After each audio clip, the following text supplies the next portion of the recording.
Call the cops on me. On a mission to be champs since they let me free.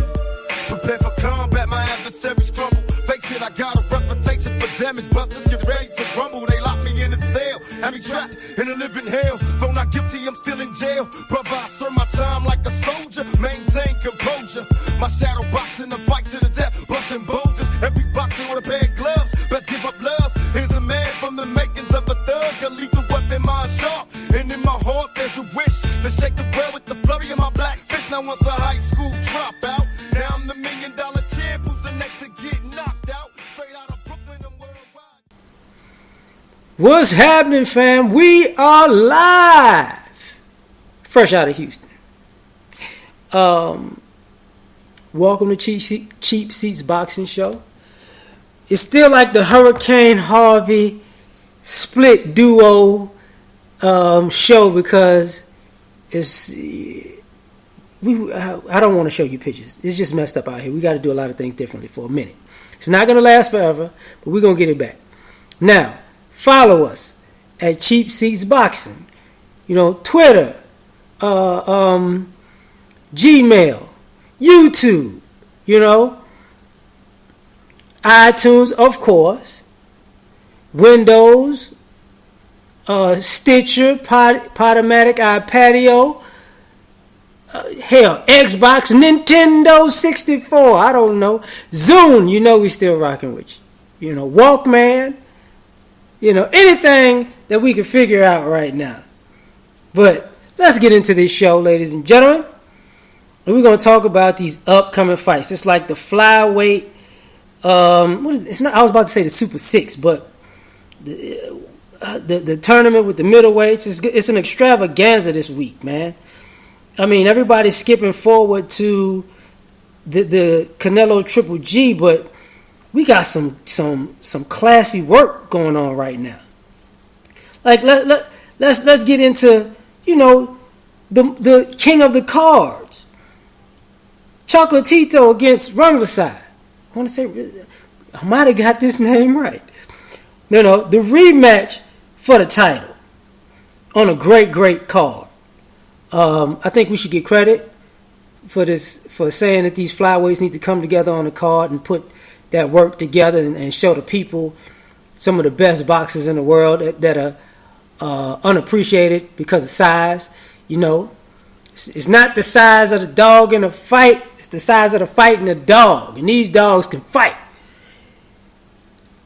I think I got that right. Anyway, but this is the rematch. The last fight, we felt like, you know, Chocolatito won. He got robbed.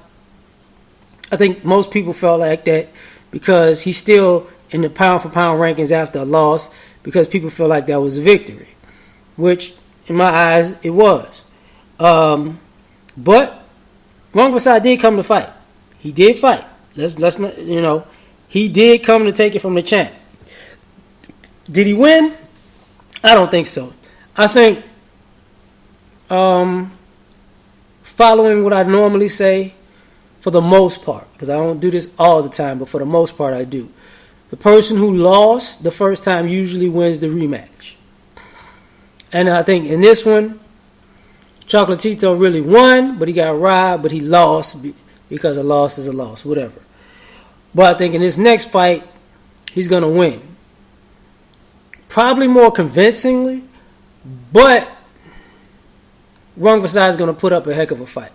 I think having the title and having a country on your back, winning probably gives you confidence because I'm probably sure that he doesn't look at it like he got gifted a championship. He looks like he won fair and square, and that might give him the confidence to be a better fighter in this particular fight coming up Saturday.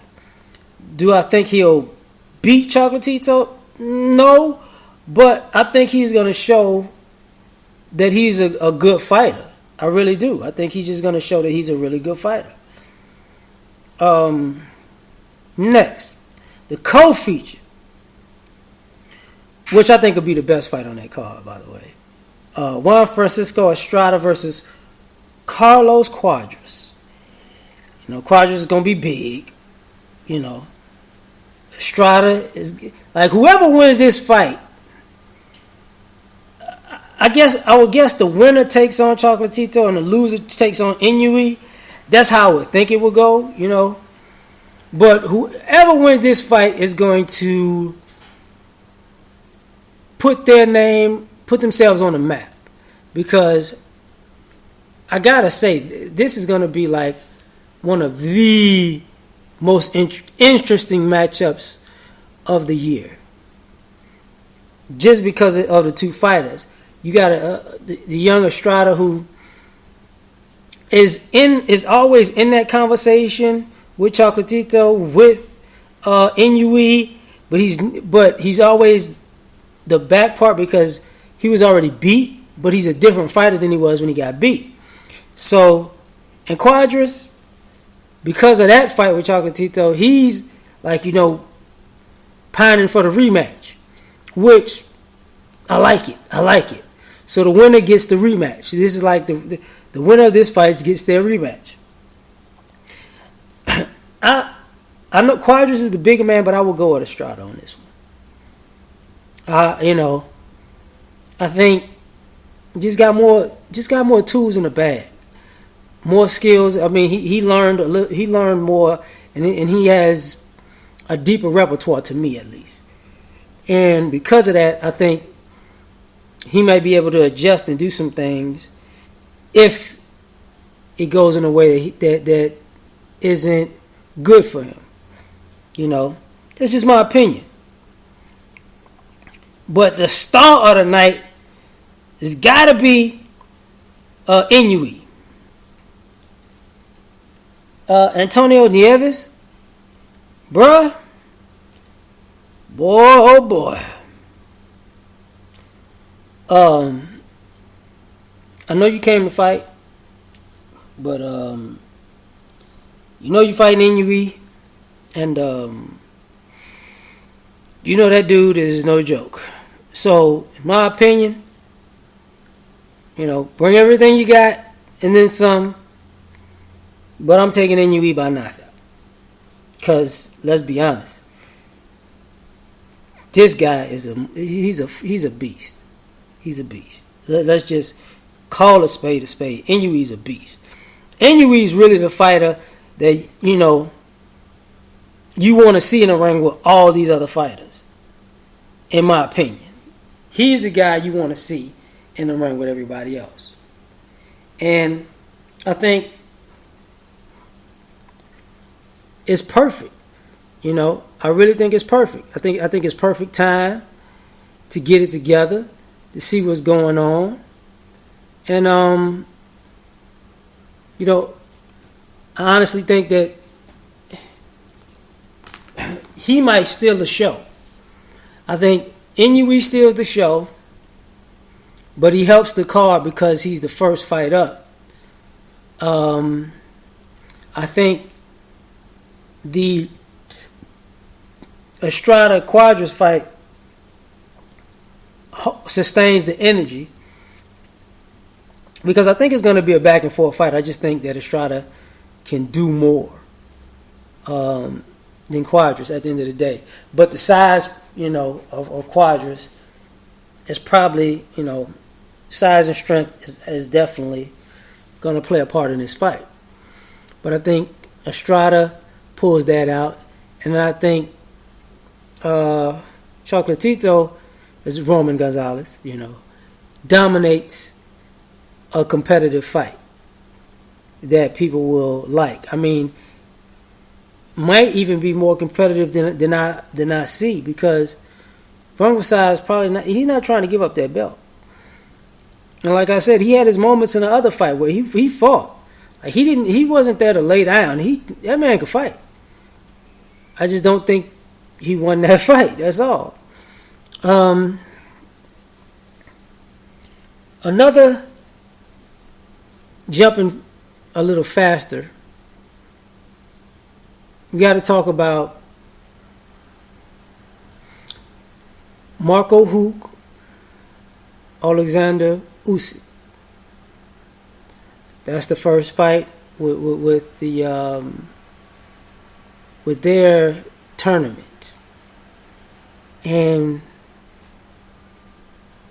I mean, is it an interesting fight? Yes.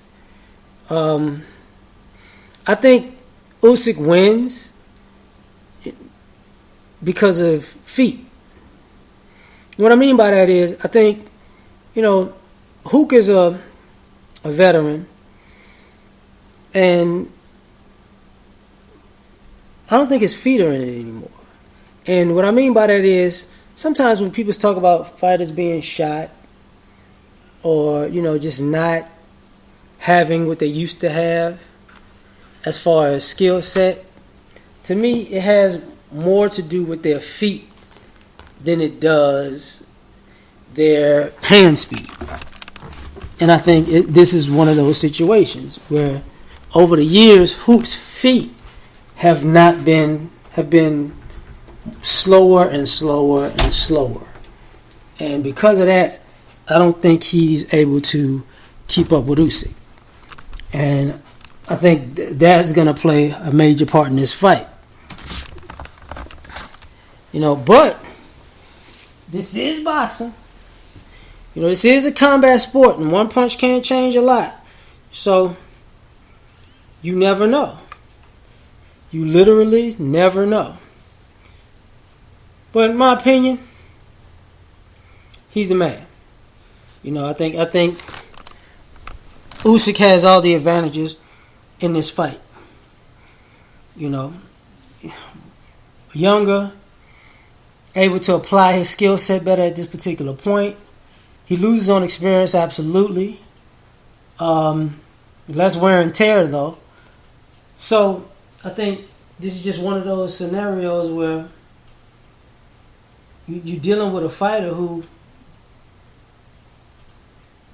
is trying to make a comeback, and I think, and at the same time, Hook's got an uphill battle. Can he win a title in this? Yeah. I mean, but the odds aren't in his favor. I will say that. The odds are not in his favor. And I think he knows that. And hopefully, he gets underestimated to the point that they don't see him coming. But I think they pretty much know what he's about and how to control him, or not just beat him, not necessarily control him, but beat him in a fight. Because, it's pretty much known already. For me, that's pretty much the gist of it. I mean, there's nothing you could really... It's something you could take from it, but at the same time, you got what? Him, you got, I think, Groves, the junior, Eubanks. You got a few other fighters in there, but I don't think, I want to see how it plays out in the end when it comes to a crescendo. But right now, this is going to be a great fight. I think the next fight is in San Antonio. So that's going to be interesting also. Can people get to Usyk? Yeah. Because I think in his last fight, he showed a little bit of chink in the armor, but I don't think who can exploit that. That's just my opinion. But we shall see. That's what it's all about. Now, those are the picks right now. But now we got to get into some boxing news also. And I think the first most important thing is, here's the thing. I have a big problem with the stripping Terrence Crawford of the title. Because at the end of the day, come on now. Like, what are y'all doing? Like, y'all pick a guy and, he can have the title for ever and a day. But this guy, he can't have it. If a person wins it, at least give them at least the time to lose it by not being able to fight their mandatory. instead of just stripping him of the title. That was part of our same problem with Tyson Fury. Oh, he won the title, but now because you said so, he can't be the champ anymore. It wasn't like he got busted for drugs or anything. It's just, you want your cut, or you want somebody else in that spot. That's disheartening and disingenuous. But I will say this: he's still the undisputed champ. He won those belts. So at the end of the day, the one thing you did, the one good service you gave to him by stripping him of that title, even though he was going up, let him relinquish the titles. I mean, he won them. One of the things about that is, guess what? You can never say he was beat for the undisputed title. He's the undisputed champion at 154. I mean, not 154, 140. So that's what you get. And everybody should appreciate that. And he made history, and I think other fighters are about to make history too. I know the sanctioning bodies are trying to play with it. The other thing.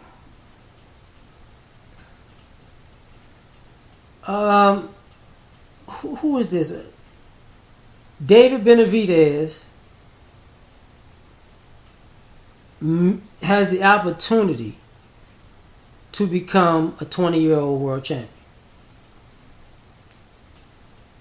which, is going to be interesting on Friday, I believe. So on Showtime, super middleweight title, this is going to be interesting because that's a good look. I mean, it's a good thing, but at the same time, I think he's number 4. I think so. So he's the number 4.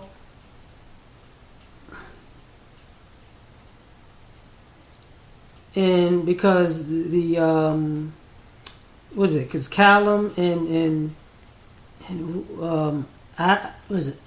Ivan Yildirim. I'm sorry, I butcher names, but they're in the tournament, so they kind of get out of that spot, for Darrell's title. So he kind of came up during that situation, and he has an opportunity. And between him and Ronald Gable, of course, it's leaning towards Benavidez, but we got to see when it happens. I mean, would I go with Benavidez? Nah. But, title fights, people show up. You never know who shows up as the winner. That's the issue. You never know who's really going to show up when the stakes are high and the lights are on. So this is both both of their big moment. So, young stars usually show out, and they show up and they show out. But we'll wait till it's over with. Am I going with Benavidez? Yes. I did all that to say I'm still going with him. So whatever. The other thing that's coming up, they talked about the pay-per-view numbers with Floyd and McGregor, which 6.5 over 6. Let's just put it like that, because I don't know what they're going to retract, because we're out here in Houston and they had a fight planned during the storm, and I know some people wanted their money back because the fight kept going out, but that's here because of a hurricane. I don't know what else is going on in other parts of the globe, so I'm going to just say over 6. Either way, no matter how you slice it, humongous. Congratulations to the both of them, for making that one of the biggest fights. But the reason I bring that up, it's not for the numbers. I do the numbers because Angelo does the numbers. He's more of a numbers guy than I am. I bring it up because they had the money belt. So now they're going to make a special belt for Canelo and Triple G. I mean, they have a special belt, but I kind of like that belt. They need to change that damn belt. I mean, there's just something about that belt just a little tacky. But here's the thing. I get the money belt. I get the Bernard Hopkins' belt. I get these belts that you make for big fights. But see, here's my one problem with this belt in particular.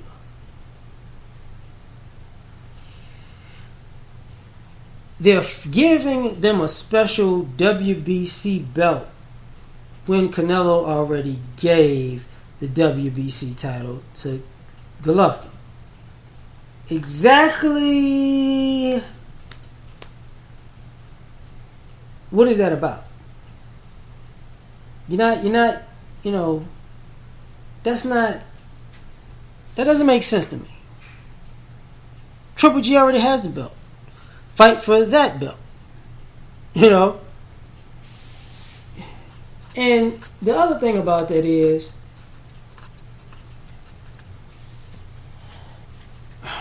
and we talked about this years ago, actually, maybe a year ago. These sanctioning bodies need to chill out with these belts. Because every big fight doesn't deserve a belt. I can understand it. Like I said, Bernard Hopkins, I can understand it. The belt that Joe Smith got in that fight. I can understand it. But in all honesty, the money belt, I can understand it. The biggest money fight. I get it. But here's the problem. Triple G, Canelo, it goes along the lines. I get it. So, are we going to do this? Is this a WBC thing? Because maybe we should say that. Like, every belt should have a shtick, right? You got the belt, you got the green belt, the WBC belt, who's going to, be specifically for the pay-per-view big fights, right? And then you got, I want to say, the WBO belt that has 13 belts for every weight class. That's their shtick. So that being their shtick, what is that, WBA and WBO? I get those mixed up. I'm not even going to front. But they have, too many belts. I think the WBO is like the European belt. Every European champ has probably got a WBO belt. I think the IBF is that we're going to strip your ass about, you might have won it, but we taking this sucker back. But every belt is going to have a shtick, whatever. But with these new belts, the only thing I don't like about it, I'm hoping, because I didn't dig into this, I hope the belt is like for the fight itself and you don't have to pay a sanctioning fee for this belt in particular. Like, you know what I'm saying? Because it's not a championship belt. So you shouldn't be paying a sanctioning fee for this belt in particular. Or are these belts pretty much the trophy for them sanctioning this fight? Which you should probably be looked at it that way. The money belt is for the money fight, so that's the trophy for winning the money fight. And Bernard Hopkins, I don't know what to call it, the legacy type belt. That's the belt for the legacy, for having such a great legacy. Even though he lost a fight, and Joe Smith has a belt, I'm pretty sure they probably gave Bernard Hopkins a belt anyways. But on top of that, this one with the Triple G Canelo fight, or Canelo Triple G fight, however you want to call it. This would be the trophy of the winner of that fight in particular. Like, I'm guessing they're making super fight belts. I think that's what I should have said initially. You know, if you're going to make these super fight belts, what is the criteria? Just that it's the fight that the fans want to see? Because if that's the case, I would think that Rigo and Lomachenko should have a special belt. I would think that if, you know, say Estrada Quadras or Inoue fight Chocolatito next, if Chocolatito wins, barring that he wins, they should get a special belt. What about, you know, the winner of Deontay Wilder and Kong, when that winner fights Anthony Joshua, they should get a special belt. You get what I'm saying? Like, because if this is what we doing, this is what we doing. Like, if it's gonna be the trend, I'm just giving out extras as far as, you know, who else should get a shot at having a special belt. You know, Terrence Crawford, when he goes up to 47, him and Keith Thurman, or if Errol Spence and Keith Thurman fight, they should get a special belt. You know, that's a great fight that everybody would love to see. I'm just gonna be a hater. No special belt for Adonis Stevenson. He been running with that belt forever and a day. No, you know.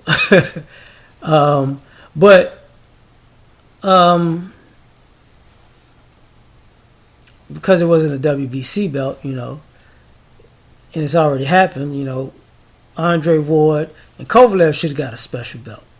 You know, special fight, right? So things like that need to, even with the tournament, the winner of the tournament, that last fight, whoever wins it all, they should get a special belt. You know? Because at the end of the day, if, you know, maybe we should get a people's, a belt for the people's champ, or for the people's fight. That'll probably be a better way to say it. The people's champ should have a belt, you know, and, you know, a consolation belt. Like, and I know he's not going to like me saying this probably, but I would say Sean Porter should get a people's champ belt, because he's always going to show up, he's always going to handle his business, and we always going to love the guy. You know, great fighter. You know, Manny Pacquiao could have had the people's belt forever and a day. You know, there are a lot of likable fighters that we just, $1 Million Crawler could have had a people's belt, just a hell of a story. Kell Brook could have had a people's belt from his comeback from a hell of a story. You know, if we're going to just give out belts, let's just give out belts for special occasions, like things of that nature. You know, if you're going to give out a special belt, and I'm not being sarcastic when I'm saying this either. Paul Williams deserves a special belt when he was training. Pritchard Colon, on his journey back, he deserves a special belt. You know what I'm saying? So if we're gonna do this, let's